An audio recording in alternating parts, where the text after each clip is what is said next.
Hello everybody, how are you? I am Norris and your teacher here and will be teaching you a different question and their answer. So I welcome you on classtheta.com where we'll be discussing questions. So let's get on the question. So our today question is read the excerpt from the Declarations of Independence by the Thomas Jefferson.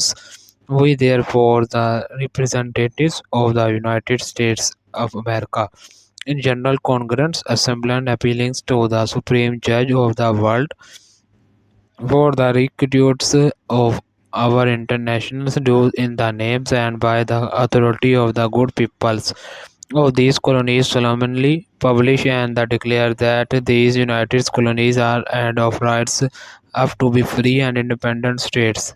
How does Jefferson use ethos as a rhetorical appeal? The correct answer of the question is by establishing the source of the representative authority. So that the answer of the question, if you are searching any other question, please visit www.classrita.com and find on the search section. If you have any question to ask, there are ask questions on the right side of the website. Fill the form and will be answering. So you can thank you for watching this video. Please do not forget to like, share, subscribe our channel until next question. Bye bye.